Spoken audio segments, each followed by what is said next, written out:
I mean, I haven't finished it yet, so I can't say and like fully. To think that this director is the first one to film a movie completely on an iPhone is just baffling. Just the end. It was not the end. It was just the but he did Tangerine all on iPhone. Oh yeah, you're right. He did a movie called Tangerine all on an iPhone. John Baker. That's so crazy that directors are doing that now. I mean, that's awesome. Which you can film an entire movie with your phone. Yeah, that's what I was telling Wesley. I was like, it gives hope to, and also shows his skills. Like you can't you don't really need like this much budget to make a really good film. You just need a solid story base and good actors. Yeah, to do a film, and that's why the Florida Project is a really good movie. It is well done, and you should definitely go check it out on Netflix. Oh hell yeah! Especially because it's free on Netflix. Yeah, I mean if you have Netflix, it's free, but it's not free. But if you're paying for Netflix, it's free. Basically. You know what? Yeah, you know what I mean, fool. Yeah. I probably, from what I've seen so far, like I said, I haven't seen. I think it's like the last 20 or 15 minutes I still have left. But I'd probably, from what I've seen, I'd say like a solid 8. Okay. For right now, I just haven't finished it, so I can't give that's like my semi review, my semi grade of it. That the ending might break you, fool. Yeah, just saying. Yeah, that's a hell of an ending. I was if you heard the last episode, I was saying that I was crying. Yeah, and I rarely cry on the movie. I'm just gonna say, I think you James and Alyssa will relate to that ending more than any of us on the show. Yeah. So watch that shit as soon as you can, dude. I'm probably going to finish it after we get off this, actually. Yeah, and then you're going to text me and be like, dude, what the fuck, man? Fuck you, man. Why would you do that to me, man? All right, main focus, guys? Let's do this. Yes, let's do it. 5, 4, 3, 2, 1. And now for the movie focus of the week. All right, so this week is Chasing Amy, courtesy of our own Diego Luna. It's rated R. It's from 1997. It runs at 1 hour and 53 minutes, and it's got a smooth 87 on Rotten. Written and directed by Kevin Smith, starring Ben Affleck, Joey Lauren Adams, Jason Lee, Dwight Eel, Kevin Smith, Jason Mewes, and Scott Moiser. This film tells the story of two comic book artists, Holden and Benke, and the change in their friendship once Holden starts pursuing a young lady named Alyssa, who is also a comic book artist, who actually turns out to be a well-known lesbian in the community. Kevin Smith has done tons of great work, mostly known for his raunchy dialogue-driven comedies. Chasing Amy does that, but also dares to be something more, touching on strong issues that still inhabit our world more than 20 years later. Whether it be the negative stigma towards women living promiscuous lifestyles, friends making themselves a priority over a relationship, or how fragile and selfish the male ego really can be. A stylish mix of humor coupled with haunting realities, Chasing Amy continues to age quite well and was clearly years ahead of its time. Thank you. Nice. That was beautiful. So, Diego, as per usual, we'll start with what's your personal experience with the film, and why did you choose this for the week? I have a funny story about this. So when I was younger, when I went to go see, Mortal Kombat Annihilation in the movie theaters. Wow. Okay. There was I actually really got this movie mixed up because I think they had dropped the trailer for The Great Expectation with Gwyneth Paltrow. Is it Gwyneth Paltrow? Mm-hmm. And what's his name? Forget his name. He was in Daybreakers. Willem Dafoe? Well, no. Oh, Ethan Hawke? Yeah. Was it him? He's in Daybreakers, I think. Maybe. Yeah. Oh, yeah. And so I got these mixed up because it was like back to back. So I thought Chasing Amy was The Great Expectation. So I was like, oh, I want to go see this. So I couldn't go see it because my mom wouldn't have let me. So a couple of years later, I saw it at my local video store, and I was like, oh man, my mom would always like take us to go get movies or whatever.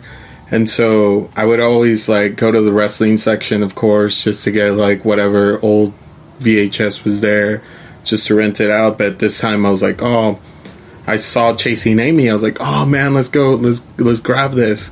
And so as I was watching it, I didn't really make sense to me. I was like, what is this? What is this movie? And I really got mad. It wasn't until I was in high school when I rewatched it again that I was like, oh, this movie makes a lot more sense now than it did when I was like back when I was 10 or 11.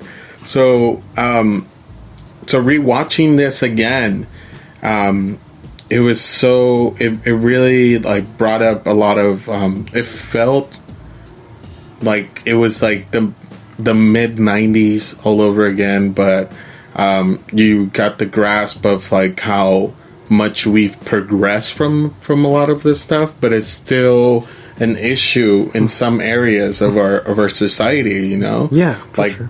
Like it's not like I feel like women being promiscuous is not really all that shunned anymore. It's still kind of shunned, but not really. It's more like a lot of people. I forget what the word. I don't want to offend anybody. I think there's still a double standard. Pro-ho, something like that. A lot of people post on their Instagram, which is true because it is double standard. Because as males, we've like been taught like, oh, you need to procreate. You need to spread your seed.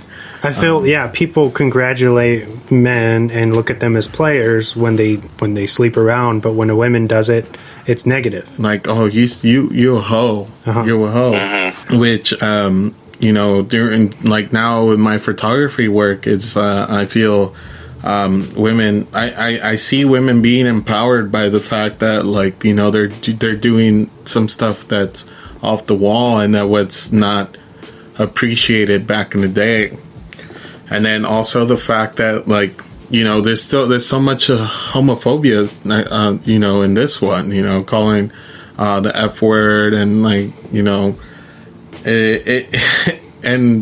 it's just like one of those movies where you need to watch. It's so good and it makes sense. It's a beautiful heartbreaking love story. I always say that it's like oh man, sorry, I'm in lost for words because I really like this movie. Actually, like it's a really not a good word. I really love this movie because of everything that it represents. And so yeah, for me, Chasing Amy is a must watch for everybody. It's a really it's a learning feature that you need to watch as not only as